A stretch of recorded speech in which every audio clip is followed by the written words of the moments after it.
The large alien ship appeared in Earth's sky without warning. It was bigger than any building humans had ever made. The ship looked like a giant metal snake with sharp edges. People all over the world stopped what they were doing to stare at the sky. Captain Lee Taemin was eating lunch when the alarm started ringing. He dropped his food and ran to the control room. Other officers were already there, looking at the big screens. The alien ship was just sitting in space above Earth, not moving. "Sir, we're getting a message," said Officer Park. "It's coming from the alien ship." Lee Taemin nodded. "Put it on the main screen." The screen flickered and showed a scary-looking creature. It had green scales like a snake and yellow eyes. When it spoke, its voice was deep and cold. "I am Ambassador HFY of the Vaksari Empire," the creature said. "We speak for the Galactic Coalition. We have come to give you one chance." Dr. Park Soo-jin walked into the room. She was Earth's best expert on aliens, even though she had never seen a real one before. She looked at the creature on the screen with interest, not fear. "What kind of chance?" Lee Taemin asked. The alien smiled, showing sharp teeth. "You will surrender to us. Your people will become our workers. You have 72 hours to agree. If you say no, we will destroy your world." Lee Taemin felt his heart beat faster. This was what Earth had been preparing for. But he kept his face calm. "We need time to think about this," he said. The alien looked confused. "Think? There is nothing to think about. We have conquered 847 worlds. No one has ever said no to us." Dr. Park Soo-jin stepped forward. "Ambassador HFY, we understand your offer. But humans need time to prepare for such a big change. We need to talk to all our leaders around the world." The alien's eyes narrowed. "You have 72 hours. After that, your world will burn." The screen went black. The control room was quiet for a moment. Then Lee Taemin picked up his phone and called Admiral Kim Do-hyun. "Admiral, the aliens are here. They want us to surrender in 3 days." "Good," Admiral Kim said. "Start the evacuation protocols. Move all civilians away from military areas. And call President Kang So-young. Tell her it's time." Lee Taemin was surprised by how calm the Admiral sounded. "Sir, should we be worried?" "Captain, we've been ready for this day for 50 years. The aliens don't know what they just did." Across the world, secret messages went out to military bases. Soldiers who had been waiting their whole lives got ready. Ships that looked like peaceful trading vessels started changing. Weapons that had been hidden for decades came out of storage. On the alien ship, Ambassador HFY was talking to his commander. "The humans seem weak," he reported. "Their leader looks scared. Their military technology is very basic." "This will be easy." Commander Zethal nodded. "Good. Add Earth to the list of conquered worlds." "How many humans are there?" "About 8 billion. Perfect. We can use them to work in the mines on Kepler 442.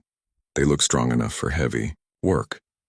The aliens had studied humans for only a few weeks before coming to Earth. They saw that humans still fought wars with each other. They saw that human weapons were simple, bullets and explosives mostly. They thought humans were a young, weak species. What they didn't see was the secret bases on the dark side of the moon. They didn't see the weapons hidden in asteroids. They didn't see the ships disguised as space junk floating near Jupiter.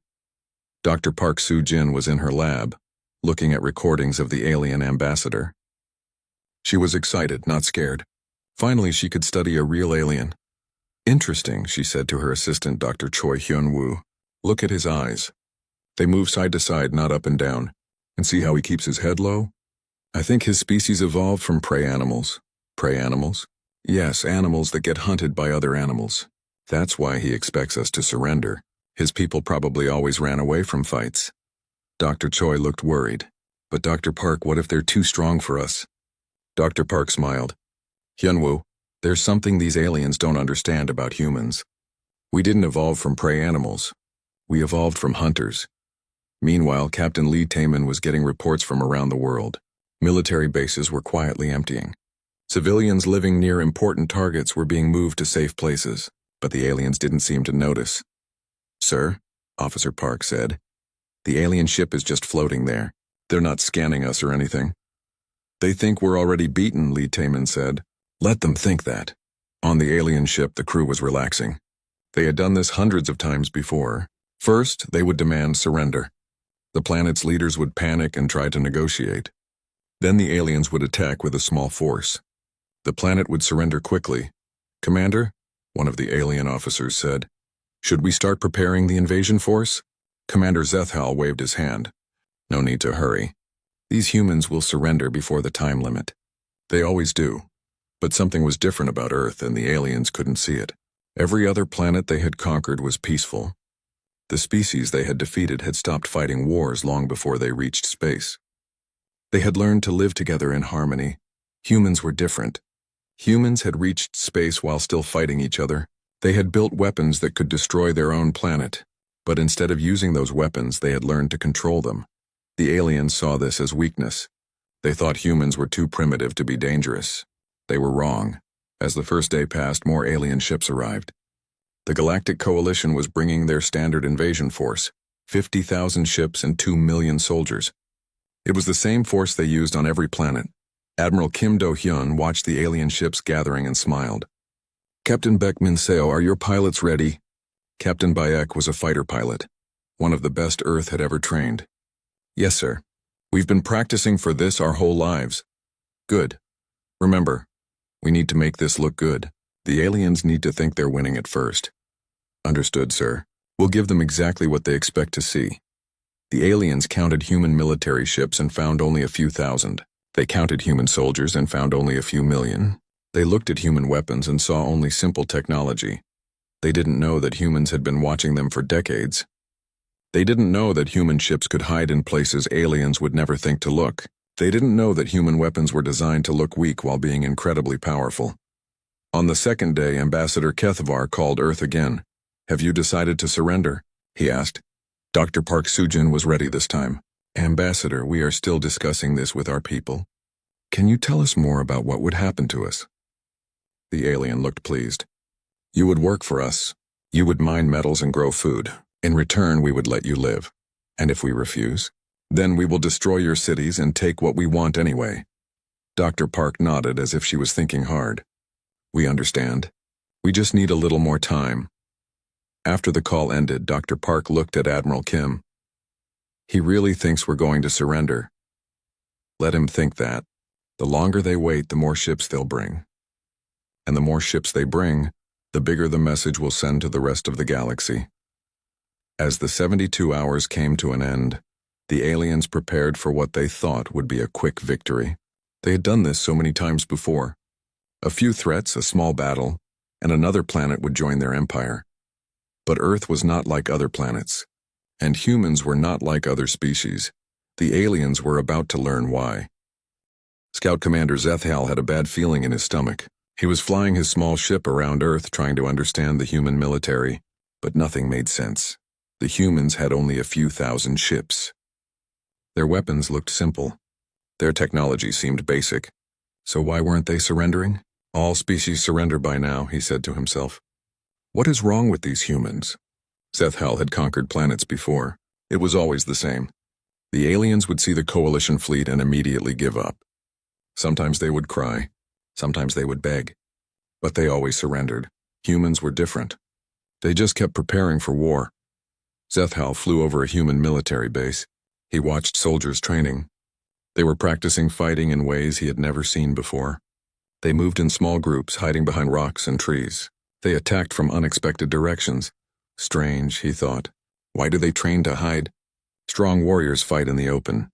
On his home planet, the Vaxari always fought in large groups. They would line up and charge at their enemies. It was the honorable way to fight. But humans seemed to prefer sneaking around. Zethal decided to look at human history. He wanted to understand why they acted so strangely. What he found made his scales turn pale. Humans had been fighting wars for thousands of years. Not just small fights over food or territory. Real wars where millions died. They had weapons that could destroy entire cities. They had even created weapons that could end all life on their planet. Impossible, Zethal whispered. If they had such weapons, why didn't they destroy themselves? Every other species in the galaxy had stopped fighting before they reached space. The Vaxari had fought their last war 3,000 years ago. Most species had stopped fighting even earlier, but humans had kept fighting right up until they left their planet. Even now they still had armies and weapons. They still trained for war every day. Zethal looked at videos of human children playing. He expected to see peaceful games like children on other worlds played. Instead, he saw something that made his blood freeze. Human children were playing war games. They were pretending to be soldiers. They were practicing tactics and strategies. Some of their games were more complex than what coalition military academies taught. "These are just children," he said out loud. "How can children think like generals?" On other planets, children played gentle games. They pretended to take care of animals or grow plants. Violence was something they had to be taught in military school, but human children seemed to understand fighting naturally. They knew how to work together in teams. They knew how to outthink their opponents. They knew how to win. Zethal called his commander. "Sir, I think we have a problem." "What problem?" Commander Crexton asked. "The humans are weak. Our sensors show they have inferior technology." "Yes, sir, but I've been studying their behavior. They're not acting like other species we've conquered." "Explain." Zethal took a deep breath. "Sir, I think humans might be predators." There was silence on the communication channel. Then Commander Crexton laughed. "Predators? Don't be ridiculous. Predators can't become intelligent. Everyone knows that." This was true as far as the Coalition knew. Every intelligent species in the galaxy had evolved from prey animals. Herbivores who ate plants and ran from danger, or scavengers who ate dead things and avoided fights. Predators were too violent to become smart. They fought too much to build civilizations. They killed too much to learn cooperation. "But sir," Zethal said, "look at their military training. Look at how their children play. Look at their history." "Scout Commander, you're being paranoid. Yes, humans are more violent than most species, but they're still primitives. They've barely reached space. We've been traveling between stars for 10,000 years. Zethal wanted to argue, but he knew better. "Yes, sir." "I'll continue my observations." But Zethal couldn't shake his worry. He kept watching the humans, and the more he watched, the more frightened he became. He saw human soldiers practicing something called urban warfare. They were learning to fight in their own cities. They were planning to turn their homes into battlefields. No other species had ever done this. When the Coalition attacked, most species would evacuate their cities. They would try to protect their people by moving them away from the fighting. But humans were planning to fight for every building, every street, every room. Zethal watched human pilots training. They were flying their ships in ways that seemed impossible. They would dive straight down, then pull up at the last second. They would fly through asteroid fields at high speed. They would use gravity from planets to change direction in ways that would kill most aliens. How can they survive such forces? He wondered. The answer was in human biology. Humans had evolved on a world with strong gravity. Their bodies were built to handle forces that would crush other aliens. What seemed like crazy flying, too. Zethal was normal for humans, but the most frightening thing Zethal discovered was how humans thought about war. Most species saw war as something terrible that happened when diplomacy failed. They would fight only when they had no choice. They would try to end wars as quickly as possible. Humans seemed to see war as a puzzle to solve. They studied it like science. They had schools dedicated to teaching war. They had written thousands of books about different ways to fight. Zethal found human military manuals and tried to read them. The strategies were so complex he couldn't understand them. Humans had dozens of different ways to attack, hundreds of ways to defend. They had tactics for fighting in space, on land, underwater, even underground. How many ways do they need to kill? He asked himself. The answer scared him. Humans didn't just have many ways to fight. They had the best ways to fight. Their strategies were better than anything the Coalition used. Zethal realized something terrible. The Coalition had conquered 847 worlds not because they were strong, but because they had never fought anyone who was good at war. Every other species was peaceful. They fought like prey animals in large groups with simple tactics, hoping to overwhelm their enemies with numbers. But humans fought like predators. They were patient. They planned carefully. They struck where the enemy was weakest. They never fought fair if they could help it. As the 72-hour deadline approached, Zethal made one last discovery that filled him with dread. He had been counting human military assets, ships, weapons, soldiers. The numbers seemed small compared to the Coalition fleet. But then he noticed something strange. The numbers kept changing. Ships that had been marked as civilian were now clearly military vessels. Research stations were actually weapons platforms. Merchant vessels were carrying soldiers and weapons. Zethal realized that he had been looking at only part of the human military. The rest had been hidden so well that even close observation couldn't find it. How much are they hiding? He wondered. He tried to estimate the real size of human forces, but it was impossible. They were too good at deception. Zethal sent a final report to his commander. "Sir, I strongly recommend we avoid fighting these humans. There's something different about them." "Scout Commander," came the reply. "You're being overcautious. The invasion begins in 6 hours. All units are to be ready." Zethal looked at the human planet below him. It looked peaceful and quiet. But he knew better now. Somewhere down there, predators were getting ready to hunt. For the first time in his military career, Scout Commander Zethal was afraid.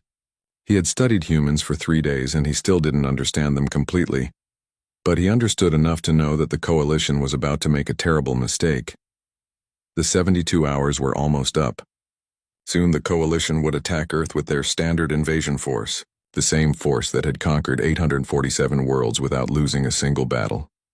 Zethal just hoped some of his people would survive long enough to learn from their mistake.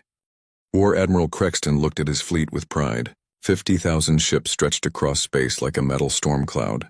2 million soldiers waited in transport vessels. It was the standard coalition invasion force, the same force that had never failed. "Begin." "The attack," he ordered. The first wave of coalition ships moved toward Earth. They expected the humans to panic and surrender immediately. Instead, they got silence. "Strange," Crexton muttered. "Usually they start begging by now." Captain Bike Minseo was sitting in her fighter, hidden inside an asteroid near Mars. She could see the alien ships approaching Earth. There were so many of them that they blocked out the stars. "All units." "This is Control," came Admiral Kim Do-hyun's voice over the radio. "Remember the plan. Let them get close. Let them think they're winning. Then show them who we really are." Beck smiled inside her helmet. She had been training for this moment her whole life. Every human pilot had. The coalition ships reached Earth's orbit and began their attack. They fired energy beams at what they thought were human military bases. Explosions bloomed on the planet's surface. "Direct hits on multiple targets," reported a coalition officer. "Human defenses are down." War Admiral Crexton nodded. "Excellent. Begin landing operations," but something was wrong. The humans still weren't surrendering. They weren't even trying to contact the coalition fleet. "Sir," said another officer, "we're not picking up any human distress signals." "They must be too shocked to respond," Crexton said. "Continue the attack." The coalition had bombed what they thought were Earth's main military installations, but they had actually hit empty buildings and fake structures. The real human military was somewhere else entirely. Commander Oh Sang-woo was on a human warship called the Soul, hidden behind Jupiter's largest moon. He watched the coalition attack through sensors and shook his head. "They're not even trying to find our real bases," he said to his crew. "They just attack whatever looks military from space." "Should we help the fighters, sir?" asked his weapons officer. "Not yet. Let the aliens think they've won. When they start landing troops, then we'll show ourselves." The coalition landing ships approached Earth. They were huge, slow vessels designed to carry thousands of soldiers. They had worked perfectly on every other world, but as they entered Earth's atmosphere, something unexpected happened. Human fighters appeared from nowhere. Captain Baek Minseo led her squadron up from underground bunkers. The coalition had never seen anything like it. The human ships were small and fast. They moved in ways that seemed impossible. "Enemy fighters detected," reported a coalition pilot. They're flying straight at us." This confused the aliens. Most species tried to avoid direct confrontation. They would fire from long range and retreat if the enemy got too close. But the human fighters were diving straight toward the much larger coalition ships. "It looked like suicide. Are they trying to ram us?" asked another coalition pilot. They weren't trying to ram. They were using a tactic that only predators would think of. They were hunting. Beck's fighter swooped under a coalition landing ship. She fired her weapons at its engines and then disappeared back into Earth's clouds before the aliens could react. All around the planet, human fighters were doing the same thing. They would appear suddenly, attack, and vanish before the coalition could fight back. "This is impossible," shouted a coalition pilot. "How are they moving so fast?" The answer was simple. Human fighters were designed by a species that understood hunting. They were built to be fast, maneuverable, and deadly. Coalition ships were designed by species that understood running away. They were built to be big, strong, and defensive. In a fair fight, the coalition ships would have won easily. But humans didn't believe in fair fights. Within the first hour, the coalition had lost 30 landing ships. The soldiers inside them were dead or captured. The survivors were confused and frightened. "Sir," a coalition officer reported to War Admiral Crexton, "our landing forces are taking heavy casualties. The human fighters are using tactics we've never seen before." Crexton was getting angry. "How many fighters do they have?" "Our intelligence said only a few hundred." "We're not sure, sir. They keep appearing and disappearing. We can't get an accurate count." The truth was that Earth had thousands of fighters, not hundreds. But they were hidden so well that the coalition couldn't find them. Human pilots would launch from underground bases, attack the enemy, and return to different bases. Lieutenant Han Yu-jin was leading a group of human Marines on the ground. Coalition soldiers had managed to land in several places, and it was his job to stop them. The coalition soldiers were big and strong, with advanced weapons and armor. They should have been able to defeat human soldiers easily, but when Han's Marines attacked, the aliens panicked. "They're everywhere," screamed a coalition soldier over his radio. "How many humans are there?" Han was using a tactic called guerrilla warfare. His small team would attack a coalition position, kill or wound several enemies, and then disappear before reinforcements arrived. The coalition soldiers didn't know how to fight this way. They were used to big battles with clear battle lines. They would line up their forces and charge at the enemy, but the humans wouldn't line up. They attacked from all directions. They used the terrain to hide. They struck where the aliens were weakest and avoided where they were strongest. "This is not how civilized beings fight," complained a coalition commander. But humans weren't fighting to be civilized. They were fighting to win. Back in space, War Admiral Crexton was getting desperate reports from all over the battle zone. "Sir, we've lost contact with the 47th Landing Division." "Sir, the 23rd Fighter Wing is requesting immediate evacuation." "Sir, our ground forces are being overrun in Sector 7. Crexton couldn't believe what he was hearing. The coalition had brought enough forces to conquer any planet in the galaxy. How could they be losing to primitives? "Bring in the orbital bombardment ships," he ordered. "If we can't land troops, we'll destroy their cities from space." But as the coalition bombardment ships moved into position, they ran into another surprise. Admiral Kim Do-hyun had been waiting for this moment. "All units, this is Admiral Kim," he announced. "Operation Hidden Strike is now active. Show them what human ships can really do." Suddenly, space around Earth filled with human warships. They seemed to appear from empty space itself. Some emerged from behind the moon, others uncloaked from asteroid fields. Still others rose from the depths of Earth's oceans. Commander Oh Sang-woo brought the Soul out from behind Jupiter's moon. All around him, other human warships were revealing themselves. The coalition fleet found themselves surrounded. How is this possible? War Admiral Crexton gasped. Where did all these ships come from?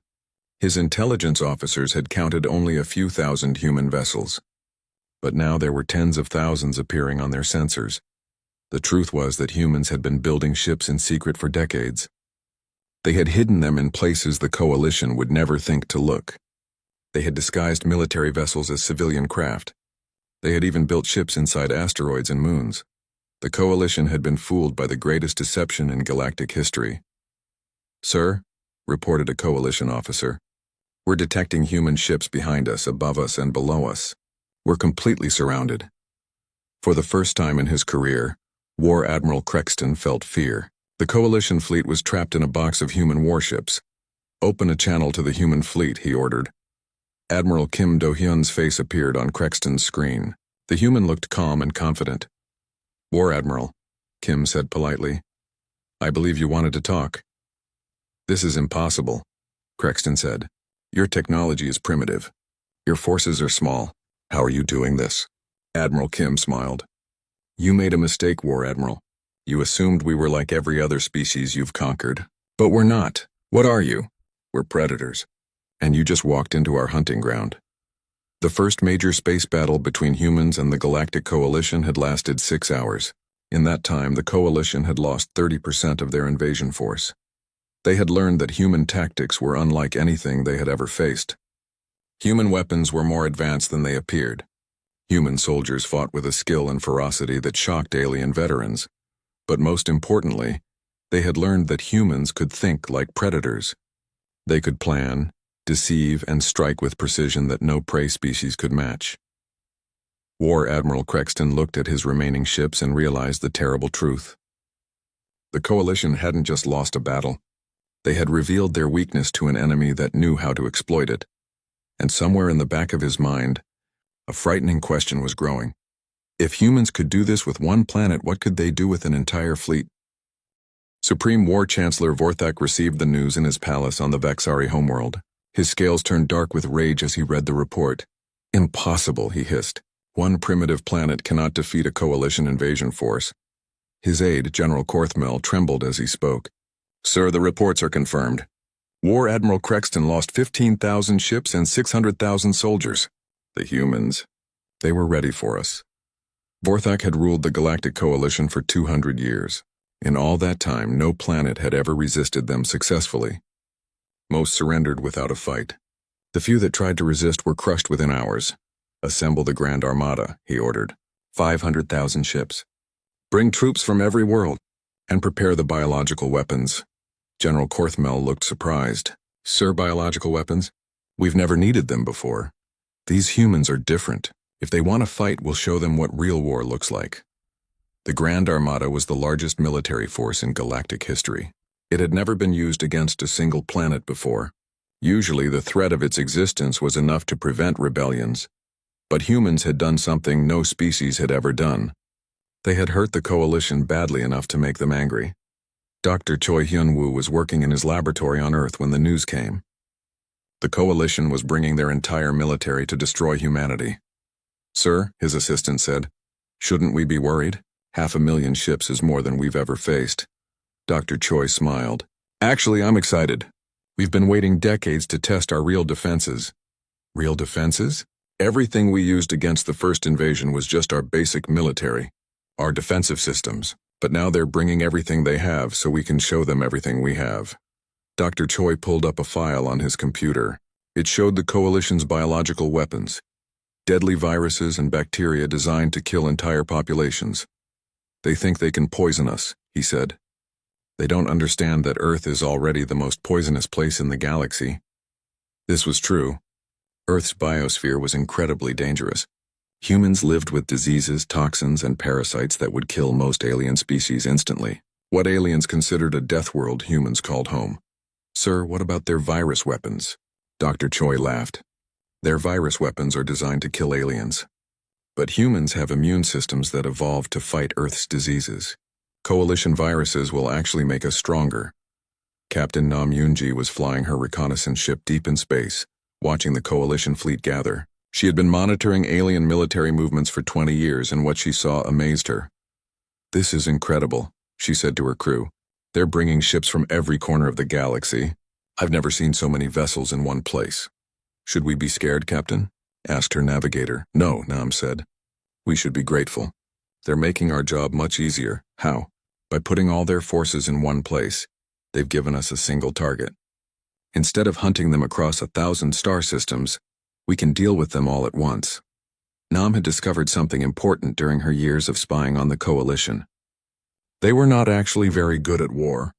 They won fights by bringing overwhelming numbers against weak opponents. But they had never fought a real military.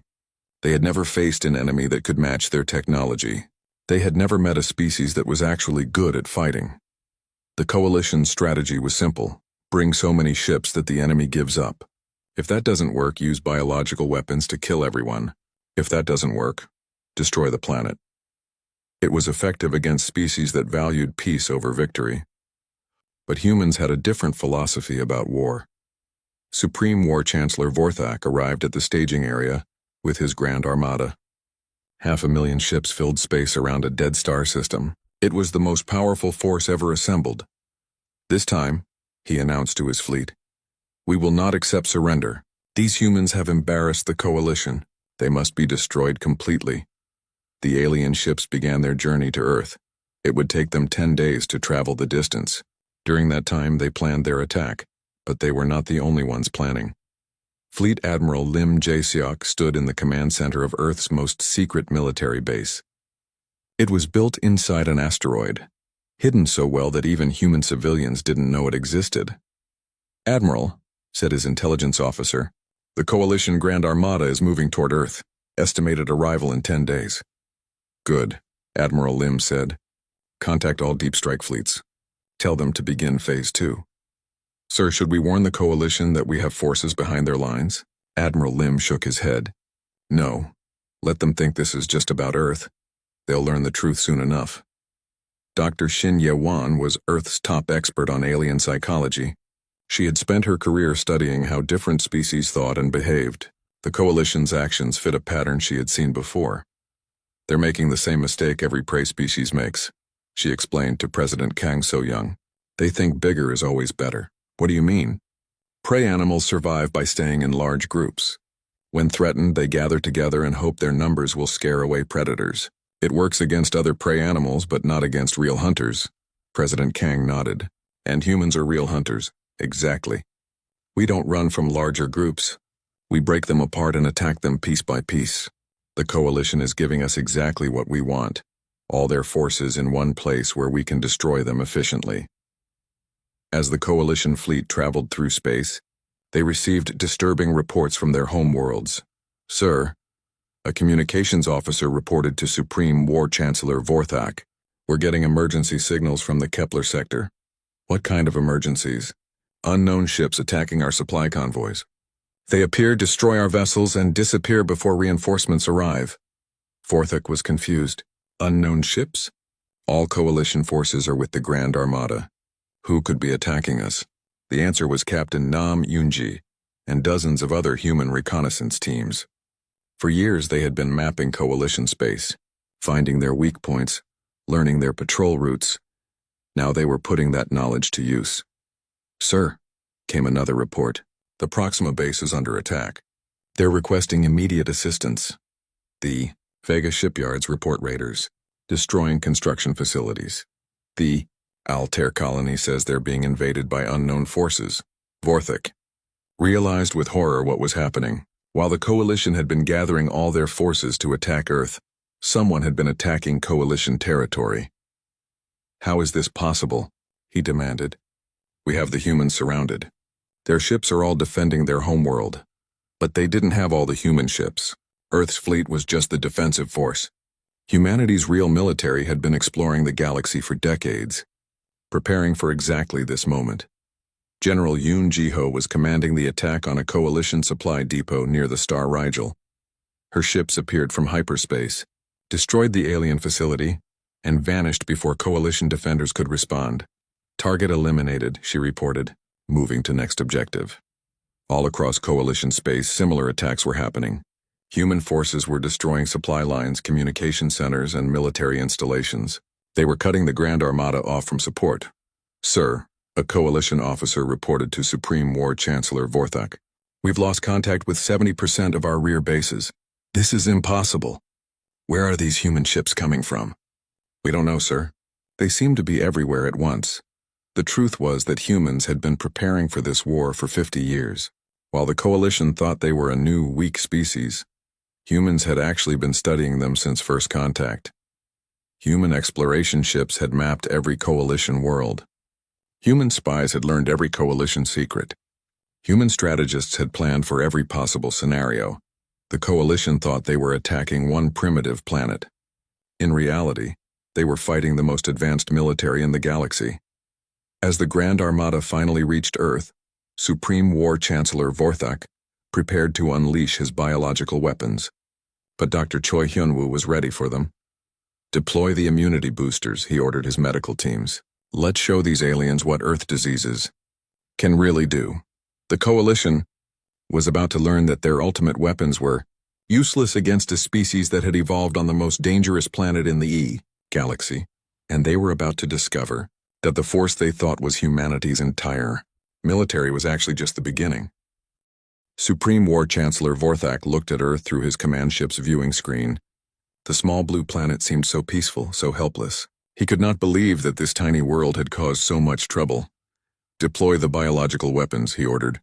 I want every human dead within 1 hour. Coalition ships released clouds of deadly viruses and bacteria toward Earth. These weapons had never failed before. They were designed to kill any living creature in the galaxy. But as the biological weapons reached Earth's atmosphere, something unexpected happened. The human population didn't start dying. Instead, they seemed to get stronger. Dr. Choi Hyun-woo was monitoring the alien attack from his laboratory.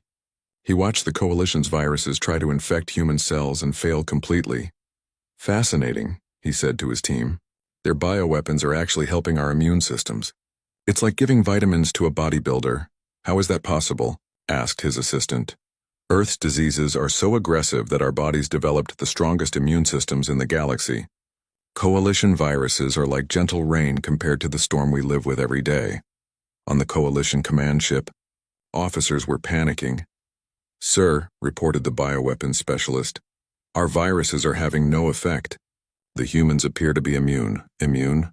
That's impossible. These weapons kill every known life form. Yes, sir, but the humans aren't just immune.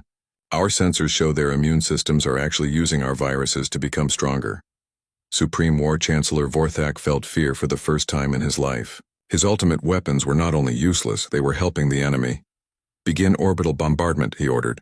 If we can't poison them, we'll burn their world to ash. But as Coalition ships moved into bombardment position, they found themselves facing something they had never seen before. Fleet Admiral Lim Jae-seok brought his ships out of hiding. But these weren't the defensive forces that had fought the first invasion. These were humanity's true warships, vessels that had been built in secret over decades. Coalition Fleet, Admiral Lim announced over open channels. This is Fleet Admiral Lim Jae-seok of the Human Expeditionary Force. You are surrounded and outgunned. Surrender now and you will be treated with mercy. Supreme War Chancellor Vorthak laughed. Outgunned? We have 500,000 ships. You cannot have more than a few thousand. You're right, Admiral Lim said calmly. We don't have more ships than you. We just have better ones. The human ships that appeared around the Coalition fleet were unlike anything the aliens had ever seen. They moved with precision and coordination that seemed impossible. Their weapons fired with accuracy that defied physics. Their defenses absorbed Coalition attacks without taking damage. How are they doing this? Demanded Vorthak. The answer was simple. Humans had been studying Coalition technology for 50 years. They knew every weakness, every flaw, every limitation. Human ships were designed specifically to fight Coalition vessels. More importantly, human tactics were based on thousands of years of warfare. While Coalition species had evolved from peaceful prey animals, humans had evolved from persistent predators, hunters who could track prey across vast distances and never give up. Captain Baek Min Seo led her fighter squadron against Coalition heavy cruisers. Her small ships danced between alien weapons fire, striking at weak points with surgical precision. Target their sensor arrays first, she instructed her pilots. Blind them, then go for their engines. Coalition pilots tried to follow human fighters but couldn't match their speed and agility. Human vessels could handle gravitational forces that would crush alien crews. They could maneuver in ways that seemed to violate physics. Commander Oh Sang-woo brought his battleship Seoul alongside a Coalition dreadnought 10 times its size. The alien ship fired everything it had at the human vessel, but Oh's ship absorbed the damage easily. Their shields are adapting to our weapons, reported a Coalition officer in panic. Return fire, Oh ordered calmly. The Seoul's weapons tore through the Coalition dreadnought's armor like paper. The alien ship exploded in a ball of fire. All across the battle zone, the same scene was repeated. Human ships, smaller and fewer in number, were systematically destroying the Coalition's Grand Armada. This is impossible, Supreme War Chancellor Vorthak screamed. We are the most powerful force in the galaxy. No, came Admiral Lim's voice over the communication channel. You were the most powerful force in your part of the galaxy. But you never knew about us. President Kang So-young appeared on Vorthak's screen. She looked calm and confident, like someone delivering good news instead of a death sentence. Supreme War Chancellor, she said politely, I think it's time you learned the truth about humanity. What truth? You assumed we were a new species that had just reached space. You were wrong. Humans have been exploring the galaxy for over 50 years. Vorthak's eyes widened. 50 years? But our first contact was only months ago. That was our first official contact. We've been watching you for decades. We know about every world you've conquered, every species you've enslaved, every crime you've committed. Dr. Shin Ye-wan joined the conversation. You see, we had to understand what you were before we revealed ourselves. We needed to know if you were a threat. And you are. But not the kind of threat we expected. President Kang continued the explanation. We expected to find a powerful military empire. Instead, we found bullies who only fought weak opponents. You've never faced a real enemy before. We've conquered 847 worlds. Yes, but they were all populated by prey species. Peaceful beings who valued life over victory. Species that would rather surrender than fight. Dr. Shin leaned forward. But humans evolved differently. We're persistence predators. We don't give up. We don't run away. And we don't surrender. Supreme War Chancellor Vorthak was beginning to understand the horrible truth. You're saying, you've been hunting us? For 50 years, President Kang confirmed. Learning your weaknesses, mapping your territory, preparing for this moment, but why? Why didn't you just attack us before? Admiral Lim answered this question. Because we hoped you might change. We thought that maybe, with the right guidance, the coalition could become something better. And now we know you won't change. You proved that when you declared war on us. Around the coalition fleet, more human ships were appearing. Not just Earth's defenses, but entire fleets that had been hidden throughout the galaxy. Captain Nam Hyunji emerged from hyperspace with the Deep Strike Fleet. General Yoon Ji-ho arrived with the Reconnaissance Force. Commandé. After Commander brought their ships to join the battle. How many ships do you have? Vorthak whispered. More than enough, Admiral Lim replied. The truth was that humanity had built the largest military in galactic history. But they had hidden it so well that even their own civilians didn't know its true size. While the coalition conquered worlds through intimidation, humans had been quietly building an empire based on protection. 200 species were under human protection without even knowing it. Sir, a coalition officer reported to Vorthak. We're detecting ships throughout our territory. They're everywhere. Human fleets were revealing themselves all across coalition space. For decades, they had been positioned to protect innocent species from coalition aggression. Now they were surrounding every coalition world simultaneously. This is Fleet Admiral Park Tae-jun, came a voice from the Vega sector. Coalition forces in this system, you are ordered to surrender immediately. This is Admiral Lee Sung-min, came another voice from the Altair region. All coalition ships are to power down weapons and prepare to be boarded. Similar messages were coming from every corner of coalition territory. The Grand Armada wasn't just losing one battle, they were losing their entire empire at once. Supreme War Chancellor Vorthak realized that he had made the greatest military blunder in galactic history. By gathering all coalition forces to attack Earth, he had left every other coalition world defenseless, and humans had been waiting for exactly this moment. We surrender, he said quietly. I'm sorry, President Kang said. I didn't hear that clearly. We surrender, Vorthak screamed. President Kang nodded. Surrender accepted. You will order all coalition forces to stand down immediately. Your empire is dissolved. Your species will be placed under human supervision until you learn to live peacefully. And if we refuse? Admiral Lim's voice was cold and final. Then you will join the 847 species you enslaved. The choice is yours. As coalition ships across the galaxy powered down their weapons, humanity revealed the greatest secret in galactic history. They weren't a new species struggling to survive. They were an ancient civilization that had been protecting the galaxy from the shadows. The Galactic Coalition was finished. But for the first time in thousands of years, the galaxy was truly free. President Kang made one final announcement to the defeated aliens. The age of conquest is over. The age of cooperation begins now.